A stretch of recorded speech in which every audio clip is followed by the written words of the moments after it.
What's up, comic book fans? And welcome to Comics Icons. Now, JJ, what they called me. And today, we got more from DC's Absolute Universe. This time with the debut issue of Absolute Superman. And if you guys missed the debut issues of Absolute Wonder Woman and Absolute Batman, then I'll place links at the top of your screen, as well as cards at the end of the video so you can get caught up. But in this new universe created by Darkseid, all of the heroes we know and love are now raised in turmoil without any of the advantages we're familiar with, like Batman growing up middle class and Wonder Woman being raised in hell instead of paradise. So if you guys are ready to find out what kind of changes I made to the backstory of the Man of Steel and how it affects him moving forward, then you guys know what time it is. Let's get it. So this issue kicks off years ago on Krypton, with Kal-El narrating as we're told about how Krypton was a planet ruled by its cities, with centers of advanced science and ancient law like Kandor, for example.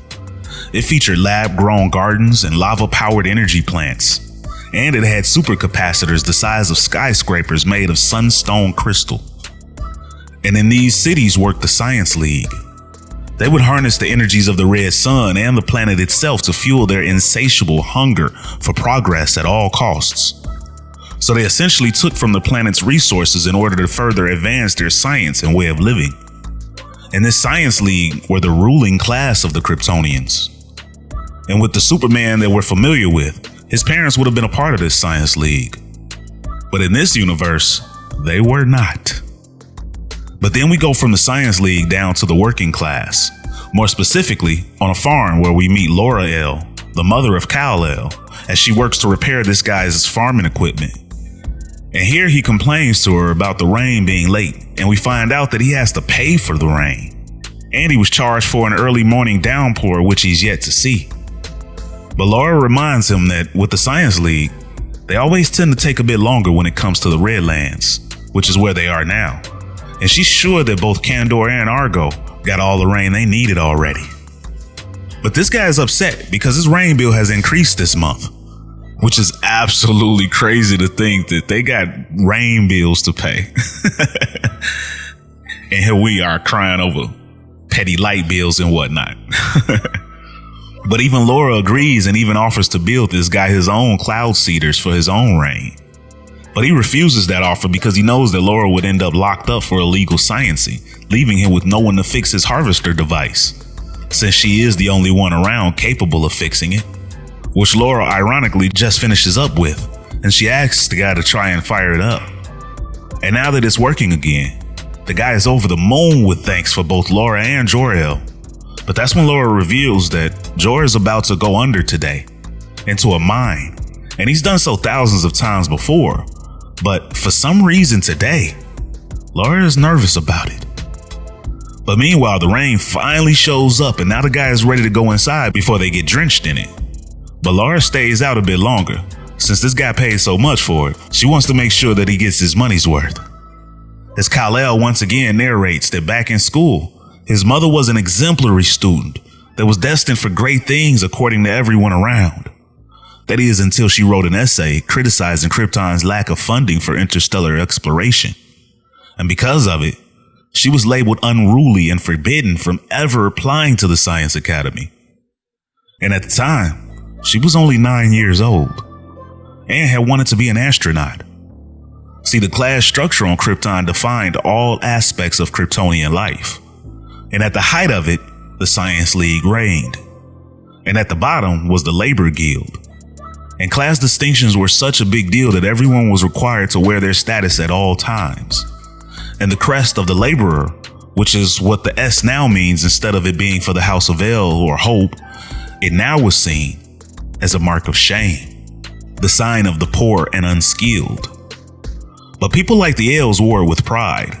They were the children of the sun, they said, those who made their way with their own two hands. They were the people of steel. As we then pick up with Jor-El and the miners as an alert goes off warning everyone to evacuate the mine immediately. And as Jor-El and his team investigate, they initially find no stress fractures or anything that looks like the start of a sinkhole or a cave-in. But the diggers had previously claimed that they heard splintering down here. They swore up and down that it was the loudest that they could remember. They've been going under for quite some time. But Jor-El's team has scanned and they're not finding any danger down here. Just some diggers that lost their nerve, and a member of his team insists that they reopen the mine. Although Jor-El's the engineer, so it's his call, he's told. And as Jor-El places his hand on one of the stones and tries to figure out what is happening down here, he's met by a superior who's not all that happy about his workers standing around topside and not digging the sunstone. But Jor-El's guys tell this dude that it's for safety concerns based on some of the miners' complaints. Although Jor-El steps in and tells the guy that he's the one that shut it down, that he's here from geological engineering and he has concerns about this mine's stability. And when the superior asks Jor-El what this concern is based on and to show him the stress markers, Jor-El defends that he's still searching for those and suggests that they launch drill probes. But this guy is a straight up ass. And he demands that Jor-El take a look at this guy's crest and then look down at his own. And then to go march back upstairs and tell the diggers that the League of Middle Management said to get back to work. League of Middle Management, that's crazy. So one of Jor-El's men responds that he'll go and relay the message to the workers. But Jor-El stops him and repeats that this mine shaft is closed until further inspection. But then he tells the rest of his team that they should go head back up to the surface while he launches the probes himself. But Mr. Middle Management calls him the dumbest laborer ever, and that Jor-El will be digging ditches by the time he's through with him. See, Jor-El was set to graduate the Science Academy with impeccable marks back in the day, and a high-ranking position in the ruling class awaited him. But at his graduation ceremony, he gave a speech condemning what he saw as the Science League's environmental recklessness. Their pillaging of Krypton's natural resources was endangering the planet, and without drastic reforms, it could someday lead to global catastrophe. But Jor-El was laughed out of his graduation and out of his position in the League and his life as he knew it. But he was right. And as they're in this mine, it begins to rumble. An acid or kryptonite acid or something begins to erupt from the mine. And Mr. Middle Management doesn't appear to make it as he gets caught in the explosion and then gets his skin melted like hot butter. Krypton was rotting from within and the entire planet was doomed. But then we pick up on Earth in present day Brazil with human miners as they approach their job for the day. And 3 days ago, the workers at this diamond mine were tunneling when they came across a large deposit of asbestos, and they were ordered by their employers to continue digging. And as they continued to dig, snow began to fall on the favela outside the mine, where the workers lived with their families. And when the workers tried to leave, they were reminded at gunpoint by the mine's owners, the Lazarus Corp, that they were still under contract. And it's cool to see that the Lazarus guards or soldiers are all dressed in Peacemaker uniforms. But Lazarus had promised hazard pay if the workers would finish mining the ore of about $300, more than a month's pay. All this while the mine they work in extracted $200 million worth of carats in the previous year. These miners expect that what they do in the mines will be the death of them. Yet they do it anyway in the name of their families. But on this day, when the workers go into the mine, it's already been mined and all their carts are filled to the brim with diamonds, leaving them all speechless. How is it possible that the ore has already been mined and crushed, they ask? Even though the crusher hadn't even been used, and there's no asbestos in the air either. It doesn't make any sense to them, as someone had to have come down here. And when one of the workers suggests that they inform someone, their leader disagrees. We say nothing, he tells them. Our work here is done, brothers and sisters. Do you understand me? All that's left is for us to take these diamonds to the surface and claim our pay. But where he messed up is he should have had them remain down there longer to sell the lie. Because when they exit the mine, the Lazarus guards are in disbelief that they've come back with diamonds already. And this looks to them like more of what happened elsewhere at another one of their facilities. And as the workers move past the guards, one of them asks the leader how this is possible. But the leader, meanwhile, is just like, keep quiet and don't speak on it. But that other worker is relentless and he promises to never speak words to the Peacemakers. But who do you think really did this, he questions.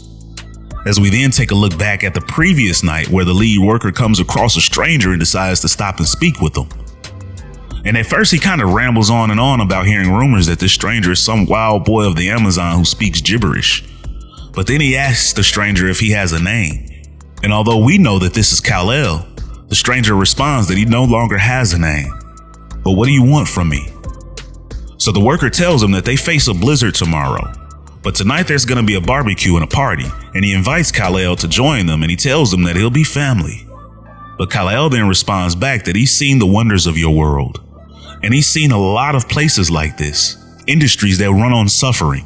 And then he asks, how do you know which is the truth? So the worker tells him that you know when you have what is worth fighting for. And that is the truth. But Kal-El then tells the worker that he has work to do. But thank you. And before the worker could even realize it, the stranger was gone. Meanwhile, as we transition back to now, that lead worker is getting kicked in the face by a Peacemaker who blames the workers for someone breaking the peace. And he demands the leader give up the culprit. And as he interrogates the lead worker, another one of the Peacemakers tells him that after completing a head count, there is one worker who didn't report for their shift today. And one cool thing about this version of Kal-El is that his suit has some sort of AI, as we then pick up with him asleep while his suit senses imminent conflict incoming and initiates wake-up measures, as Kal-El narrates that he should have been gone by now and on to the next mine. Years of running all across the planet, from the jungle to the big water and the desert, and it's always the same. As we simultaneously see the Peacemakers heading towards where he's sleeping, and he continues, always misery, always Lazarus. Except this time, I've left myself weak and sun-starved. But the Peacemakers then reach Kal just as his suit awakens him, and they demand he come out with his hands up or he'll be shot. But he comes out all right, as a straight-up burst of light that absolutely wrecks the Peacemakers, who begin to open fire on the super speedy target. As he then continues thinking that maybe it's for the best that he hadn't already left. Because after years of watching these people treat the poorest and lowest among them as little more than cattle, he's gotten tired of running. As we finally get a full shot of him in his new suit, and I gotta say the design is absolutely sick. Super dope. But as Kal-El defends himself, his suit notifies him that just like the other Lazarus Corp guys they've encountered, their weapons and armor are not of this galaxy. So Kal-El then asks if they'll live if he hits them, to which the suit tells him yes, but it would advise against it. Although Kal-El ignores and starts throwing blows, and he tells his suit soul that he knew it would say that, but he's not leaving until these miners are safe. Meanwhile, the Peacemakers' weapons are able to adjust and change what type of rounds they print automatically, as they determine that the current rounds are ineffective and adjusts the ammunition to print max caliber rounds. While Kal's suit soul tells him that this is a planet of combustion engines, fanatical religions, and thermonuclear weapons. These people are never safe, and neither are you if you insist on exerting yourself in this manner. Your solar energy levels are depleted. But Kal-El doesn't care because these workers are in danger, he tells Soul, and he blames himself for it. But all he wanted to do was help them, as he then fully reveals himself to the workers. And he tells the lead worker that if Lazarus doesn't pay them, then they should just take the diamonds to someone who will. But please, just get everyone out of here. But before he can finish his plea, he's blasted by lightning from Reaper drones that are immediately called off by Lazarus' command, as the director requests the target alive, and their Phenomena field team is now inbound. Then the lead agent asks his squad what they're able to see from the target. And while most of the agents all notice the superhuman abilities of Kal-El, it's one female agent that notices that it's the suit, as she tells them that if you look closely, you can see it shifting, changing shape like living armor, protecting him. And sometimes it even looks like he's talking to it, which pleases her commander. But back with Kal-El though, at this moment his suit is warning him not to attempt what he's about to do since he can't control it, just as we see his eyes light up, followed by a huge blast that manages to wipe out a few Peacemakers. But it's too much for Kal, who asks Soul to shut him down. And then once Soul does shut him down, he warns Kal that it is his mission to protect him, to guard the last living vestige of the House of El. So I must urge you, yet again, do not engage. Do not risk your life for these people. Leave this place. Return to the shadows, please. You must never forget the lesson of Krypton. Some worlds simply cannot be saved, not from themselves. And as the Phenomena team rolls up, Cal gets up to his feet and suggests that maybe Soul is right, and this was a bad idea.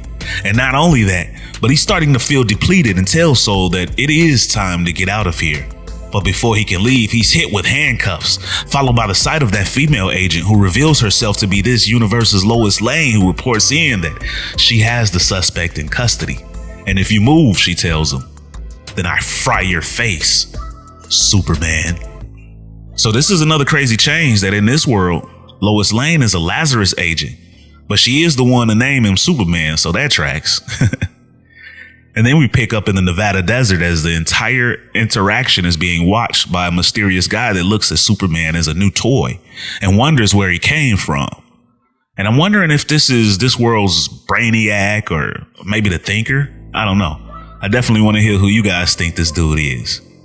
But then we move over to Kansas and see that the Kent farm is totally wrecked. And there's a sign outside of it that reads property of Lazarus Corp. So I definitely can't wait to find out what happened here. And then we travel back to Krypton years ago as Jor-El finally makes it back home from his job at the mine. And when Laura sees him, she runs to him and notices his bruises and calls them out as radiation burns. And she asks if there was an accident at the mine, and then wonders why he's not in a hospital. But Jor-El is pretty much still in shock, and Laura has to convince him that it's her. And once he comes back to his senses, he tells her that they can't tell anyone yet of what happened. As he then looks around and tells her to look at the beauty of this place, and that he wants them to remember it like this once it's gone. Which kind of makes Laura nervous as she responds, gone. But then he interrupts her and nervously calls for their son Kal-El. But Laura lets him know that Kal is fine. And we then see a young Kal-El. And that's another new change, as Kal-El wasn't sent to Earth as a baby, and he also appears to be with Krypto the dog. But Kal walks up, also asking his dad if he's okay. But Jor-El simply replies how sorry he is. Though Laura tells Kal that his dad is gonna be fine, and they're all gonna be alright. And whatever this is, they'll get through it like they always do. Together. And as they embrace just before we see more radiation bursting from the ground, that, ladies and gentlemen, is the end of the issue. So what did you guys think about this issue? And what are your thoughts so far on this brand new Absolute Universe now that we've seen the intros for this universe's DC Trinity? I really like the changes they've made with Superman myself, especially this new suit. But you guys know I want to hear all your best thoughts and theories. Like, for one, do you guys think that his suit is a source of power? I kind of feel like it's more of a power regulator, almost like Thor's hammer in the Thor Ragnarok movie. But you guys let me know down in the comments what you think. And as always, if you guys enjoyed this video and this channel, and you'd like to support the channel, then you can do so by stopping by the Comics Icons store and picking up some Comics Icons merchandise, including the background music heard right here in this video, available for download. Or by joining the Iconic Fan Club channel membership, and there'll be a link in the description to join. But with your membership, you'll get loyalty badges, member shoutouts in these videos, and up to 20% off of Comics Icons merchandise from the Comics Icons store. And even a chance to pick a video of your own choosing for me to post. Plus, we've got tiers to the memberships as well, beginning at just 99 cents. Or you guys can donate to the channel with a super thanks. And if you're not able to do any of that, then you can still help this channel's future tremendously by dropping a like, share, and subscribe in the Comics Icons for more icons in the comic book world. But ladies and gentlemen, it's about that time. I'm out. Peace.